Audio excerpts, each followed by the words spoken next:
Radio. You're listening to PetLifeRadio.com.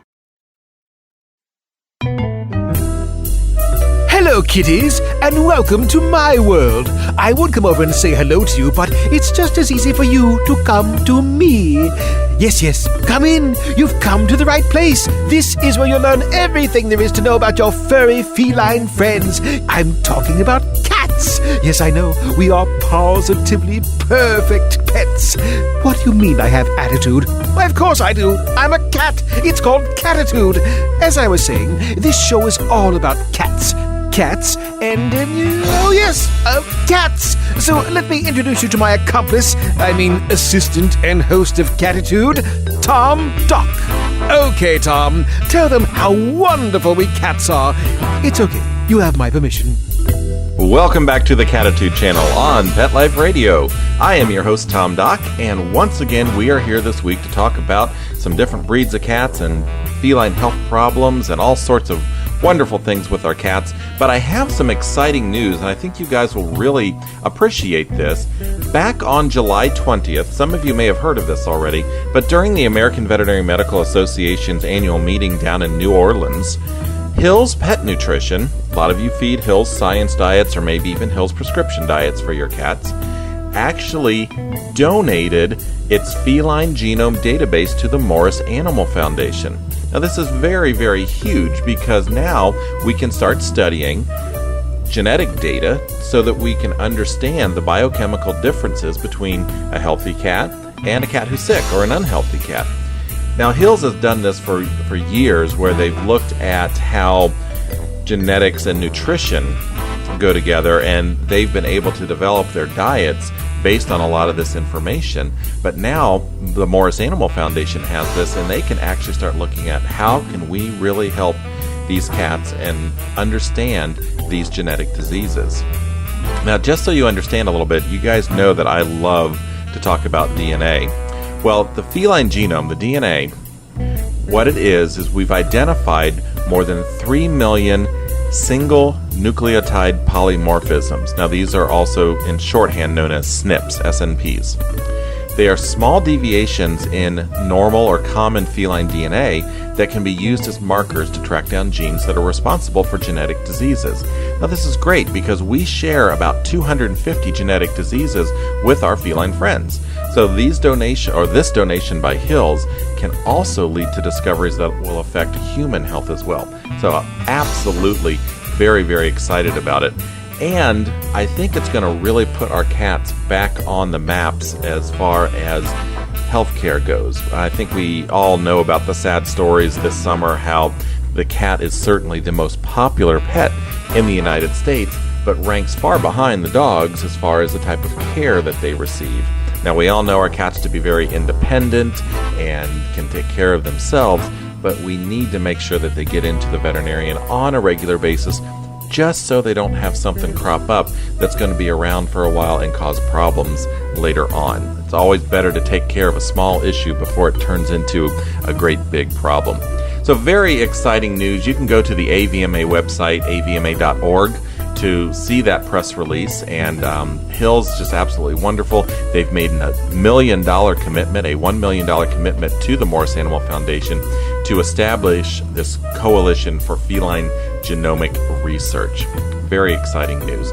Well, let's get on to today's show. Last time we talked about all the different types of hair mutations, and we've got a few more out there, believe it or not. And so we're going to briefly discuss the American Wirehairs today, the LaPerms, and everybody's favorite, especially if you're a Friends aficionado, if you like to watch the show Friends, the Sphynx cat. You guys remember that Rachel got herself a cat when she was getting ready to move out with Monica, and it ended up being a Sphynx cat, and unfortunately I don't think they portrayed the cat very well. It was very funny, but they didn't portray the cat very well.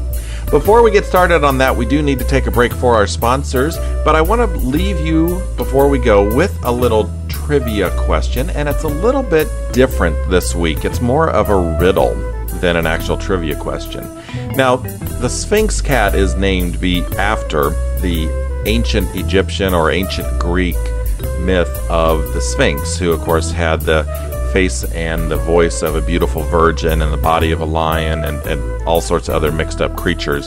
And the Sphynx would always ask people riddles. And of course, if they got the riddle right, well, they got to, pass on their way, or in Oedipus's case, they got a kingdom.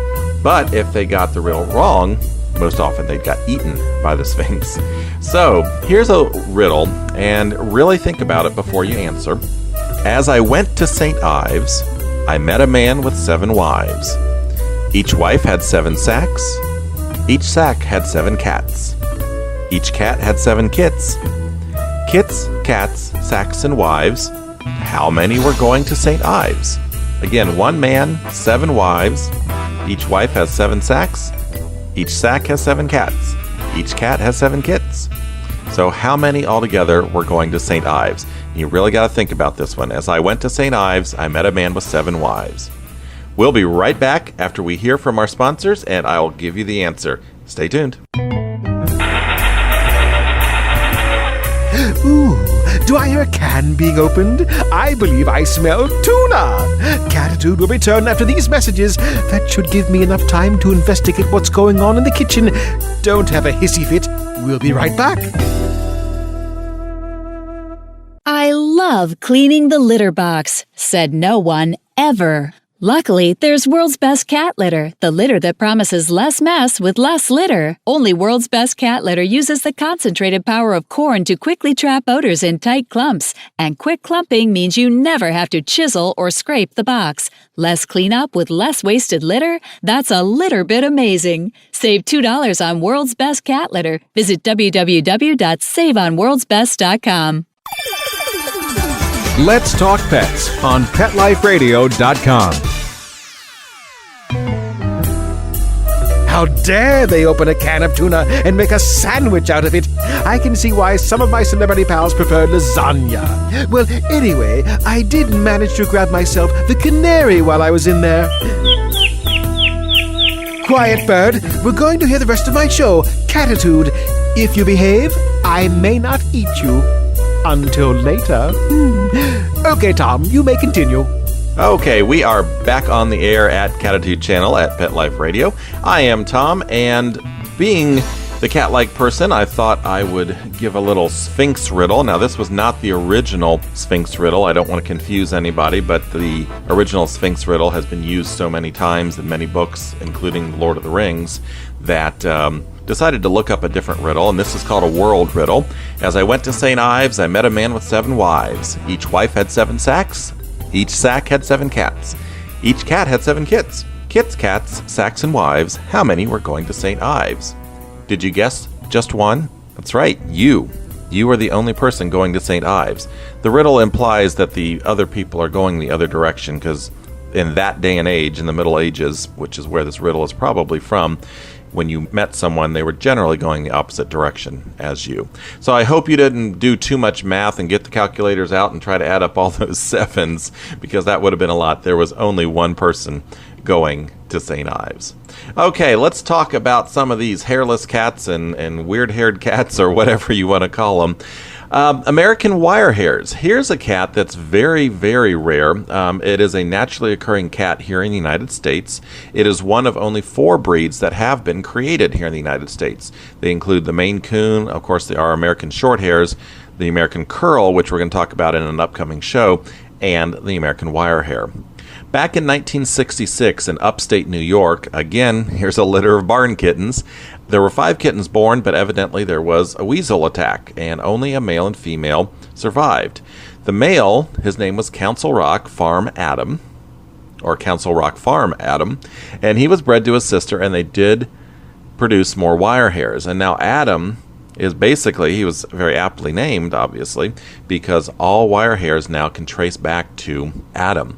They started using American Shorthairs as outcrosses because obviously anytime you're dealing with a small gene pool like this, you're going to have lots of mutational type problems. And so in order to increase that hybrid vigor, you generally do an outcross, and they used American Shorthairs. They were accepted for registration in 1967 by the CFA, so very quick acceptance, and they were accepted for championship competition in 1978.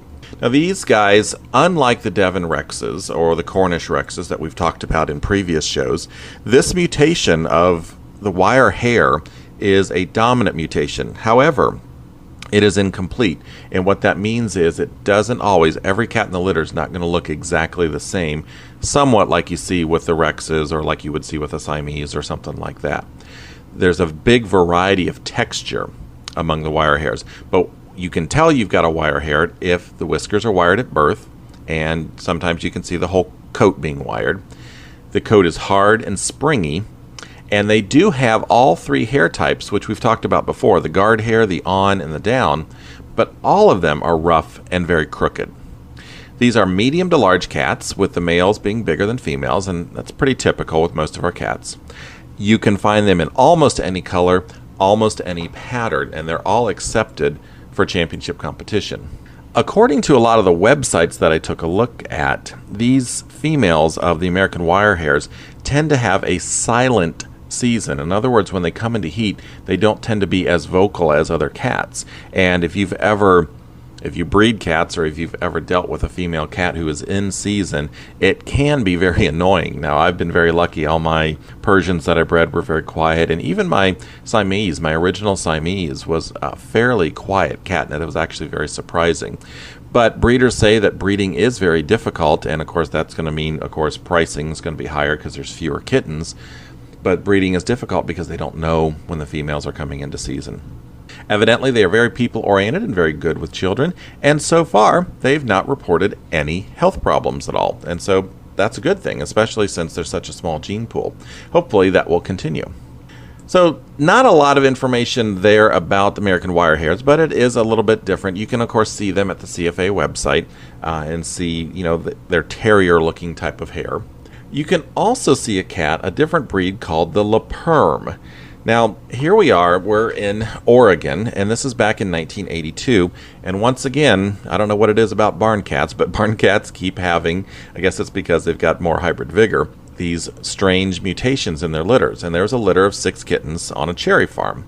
Now, this farm, interestingly enough, was on sacred territory of the Wishram Indians, and that's an interesting trivia point because now breeders of the LaPerm cat will use Native American names for their catteries and for their kittens. In fact, even LaPerm is just simply a derivation of a French word meaning curly, and these cats have curly hair. The mom of these kittens was a brown tabby named Speedy, and this kitten that was born apparently bald, but then within 3 to 4 months, he grew this very soft, very curly hair, and the owner ended up calling him Curly. Fortunately, the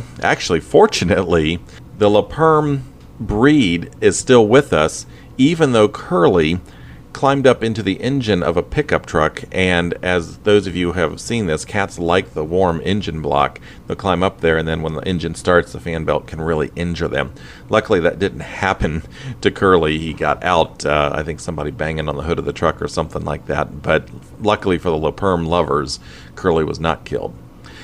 After 10 years, this lady on this cherry farm had literally dozens of cats, and she didn't do anything about controlling their breeding. She finally started to try and control the breeding so that she could potentially find another cat like Curly.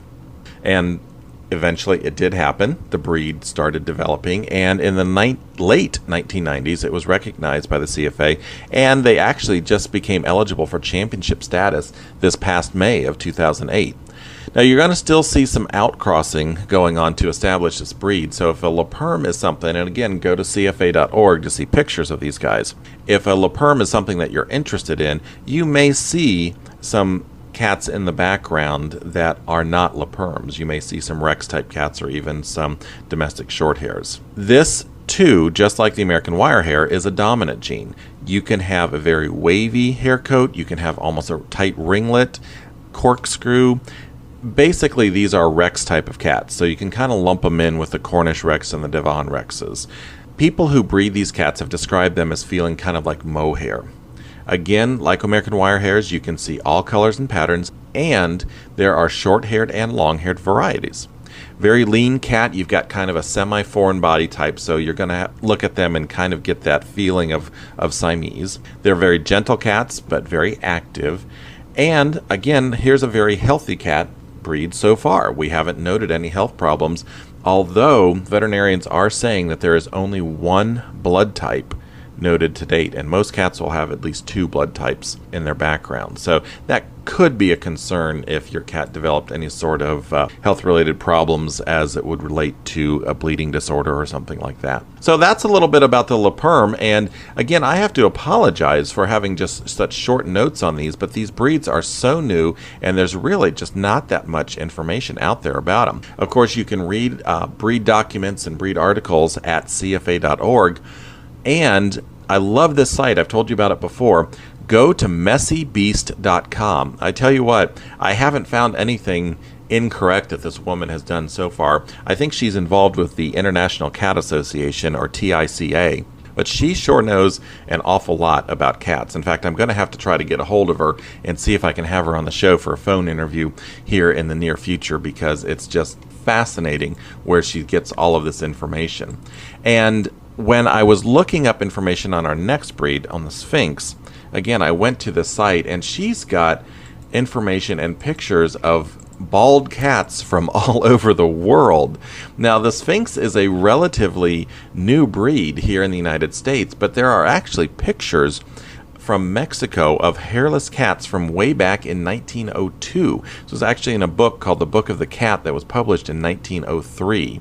And evidently some of the Inca Indians and some of the other Native Americans and Indians in the Southwest, this was a very common occurrence for them.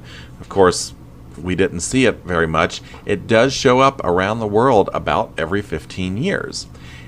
In recent history, in 1966, there was a hairless cat born named Prune, but unfortunately she died without any descendants. Then, at about the same time, hairless cats started showing up in the United States and also in Toronto in the 1970s. There was a litter of hairless kittens born. They were rescued, but again, here somebody neutered them, so that bloodline kind of died out. However, the mother had other kittens. They exported these kittens off to Europe and crossed them with the Devon Rex. They did get hairless offspring from this litter, and that's basically the foundation of the breed. Now, this hairlessness is a recessive gene, so if you breed 2 Sphynx together, you're going to get hairless cats, unlike some of the dominant mutations where you might get a range of, the wire hair, where you get a range, since it's an incomplete dominant, from very curly wire hair to more springy wire hair.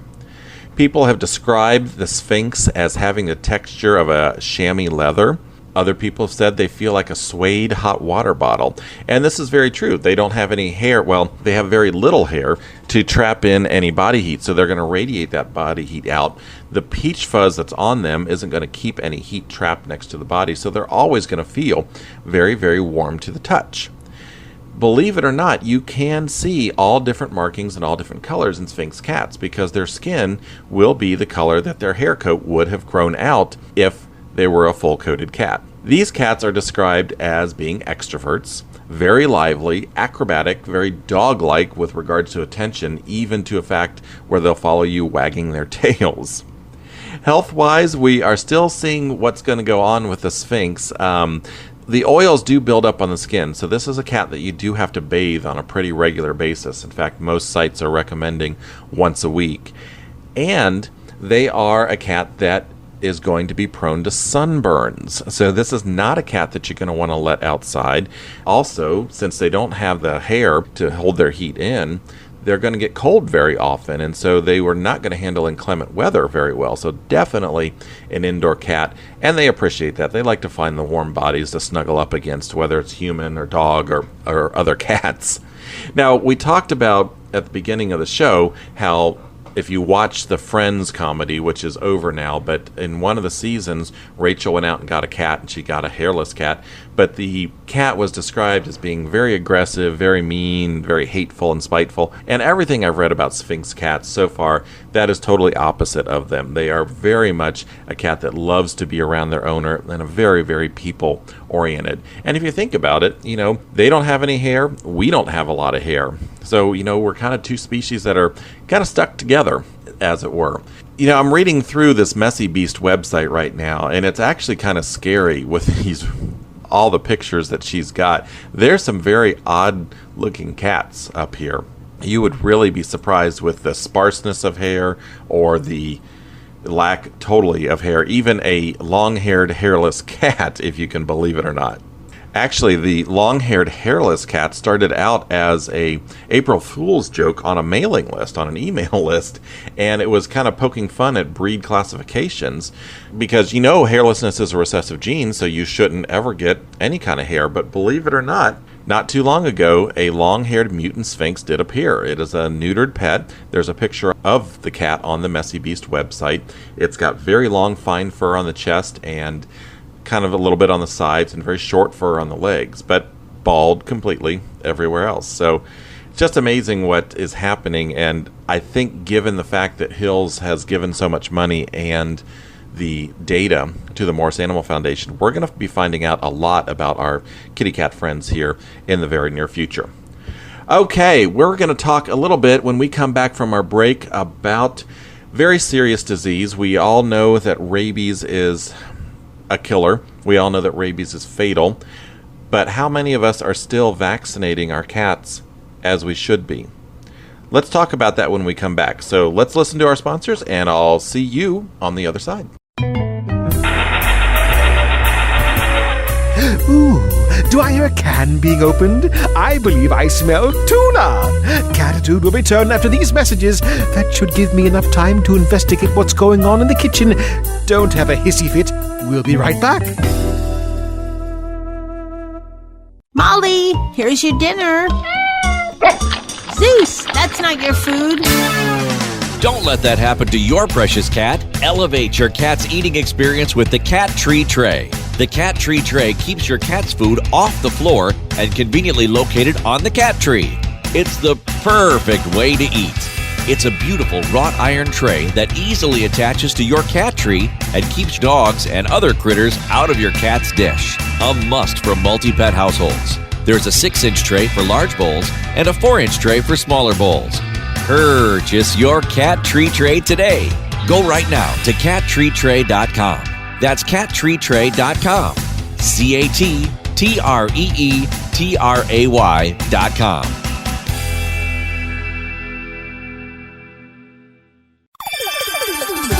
Let's Talk Pets on PetLifeRadio.com. How dare they open a can of tuna and make a sandwich out of it? I can see why some of my celebrity pals prefer lasagna. Well, anyway, I did manage to grab myself the canary while I was in there. Quiet, bird. We're going to hear the rest of my show, Cattitude. If you behave, I may not eat you. Until later. Okay, Tom, you may continue. Okay, we are back for the last part of our show here today. I'm just so excited talking about all these cat breeds, and I think about how popular cats are across the United States, but then I also think about the sad fact that most cat owners, I'm sure none of you, but most cat owners don't take care of their cats the way that they should. And, let me just be a little honest here with you. I've got Vulcan, my cat, and I'm looking for a way to put his picture up on the website. I'll have to talk with the folks about it. Vulcan is a very big cat. He's over 20 pounds. His dad was a very big cat. His mom was a Tortie Siamese. And Vulcan is a gorgeous orange and white cat. Well, unfortunately, because of time commitments or, just any excuse that you can think of, I didn't take care of his coat as well as I should, and he would get very matted. Well, I finally took him to my friend Nikki the other day and had him shaved down. Now, before he get mad at me, he stays inside all the time. He's not going to be sunburned. He's got climate control here, so I'm not too worried about him getting overly hot or, really too cold because of his shave down. But he actually looks like a little lion now with the orange and white and the mane around him and the big poof on his tail. Nikki did a great job, but it really stresses the importance of how we should take care of our cats. And I know it's a busy world, and I'm going to do a much better job of brushing him now once his hair starts growing back. Really sorry, Vulcan, as he's staring at me right now. Well, let's talk a little bit more about how we can take care of our cats health-wise. And I think one of the most important things that we often tend to forget about is our cats are prone to rabies.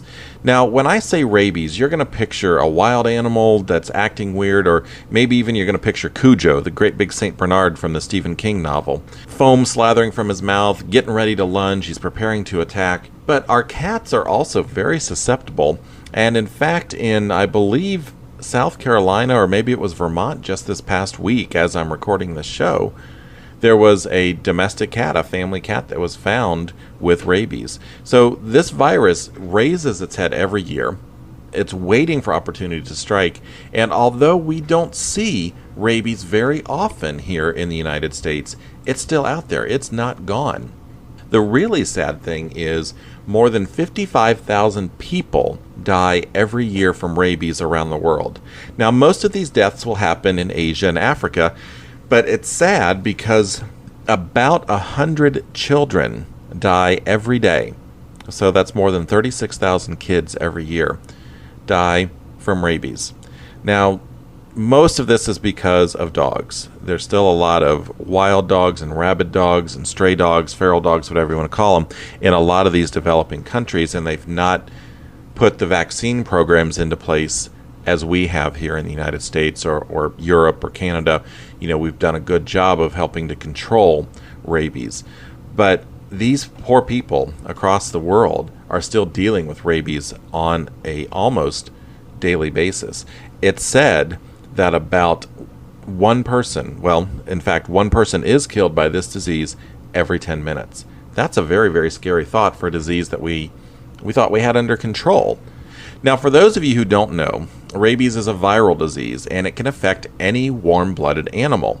Because humans have been so closely associated with dogs, we tended to bring this killer, this rabies virus, home to our families. And there are people out there, maybe even listening to this show right now, that can remember rabid dogs running loose in their neighborhoods. It hasn't been that long ago. We're only talking 60 or 70 years ago that rabies was still very common even here in the United States. And it's been the veterinarians and the pet owners who take their dogs in to be vaccinated who have helped to control rabies in dogs. The CDC, the Centers for Disease Control here in the United States, has even said, guess what? Canine rabies is extinct here in the United States. But you got to be careful when you say things like that, because most people don't understand that there are a variety of rabies strains. There's skunk rabies, bat rabies, fox rabies, raccoon rabies, and of course there was canine rabies.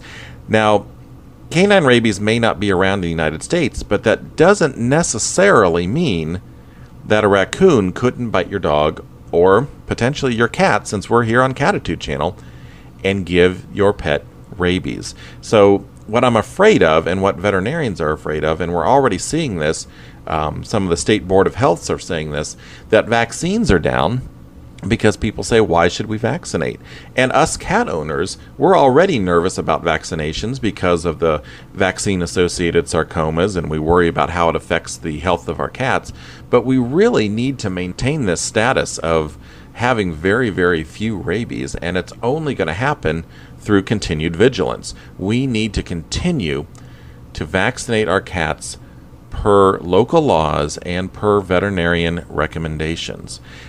I can give you lots of examples of how people have to be treated for being exposed to rabid animals from all over the world, even here in the United States.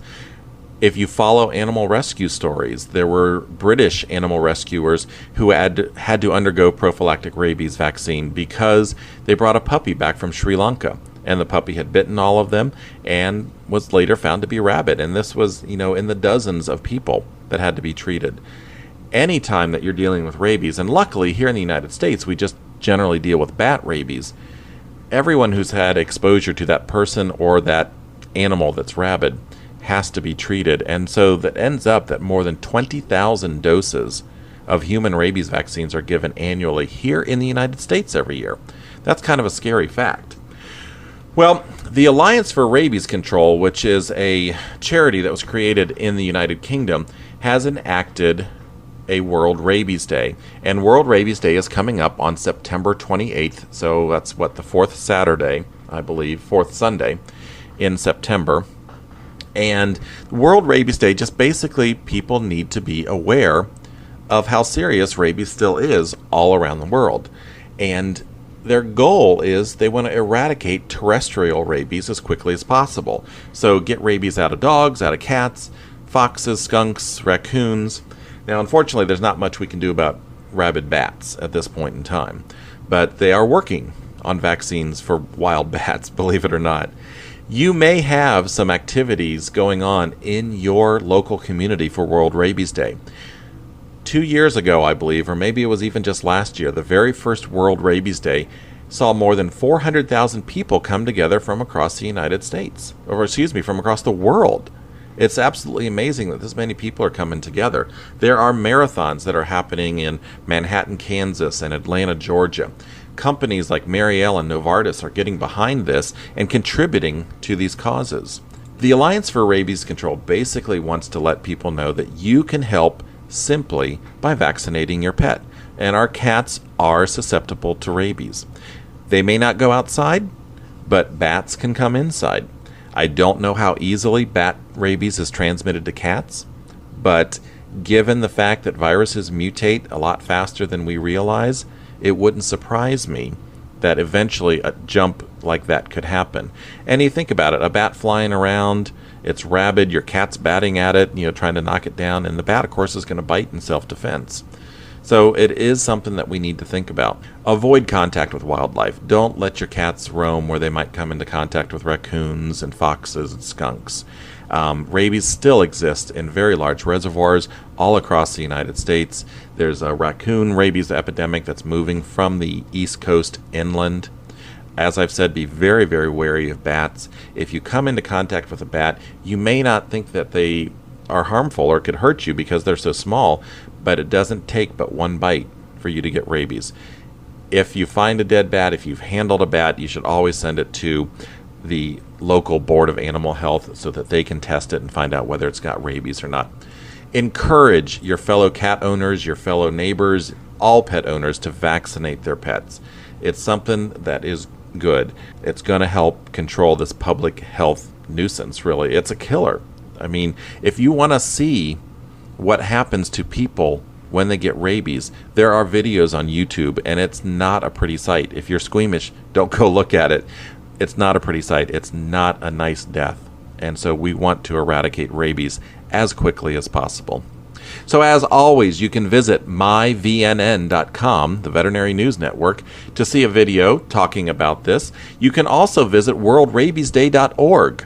World Rabies Day has wonderful information about what you can do in your community, and it gives you all the different highlights of what's happening all around the world. Well, it looks like my time is about up. Again, very, very excited, very happy to be here. We're going to start talking about some of the other oddball mutations coming out in cats, like the folded ears and things like that, the curled ears that are showing up on our next show. And I also hope to have a couple guests coming up, including the author Randy Russell. I just received his book in the mail, and I'm going to review it. And his book is called Ghost Cats of the South. And I want to take a review and read it and let you guys know about it. And then hopefully we'll get Randy on to understand his take about why he decided to do a book on ghost cats. Well, I hope you all have a good rest of the summer, and school's starting for a lot of you and things are going well. Enjoy your cats, love on them, take care of them, and we'll see you back here at the Cattitude channel on Pet Life Radio. Bye-bye for now. Want to know what cats like to eat for breakfast? Mice Krispies, of course. Learn everything there is to know about cats on Cattitude with your host, Tom Dock.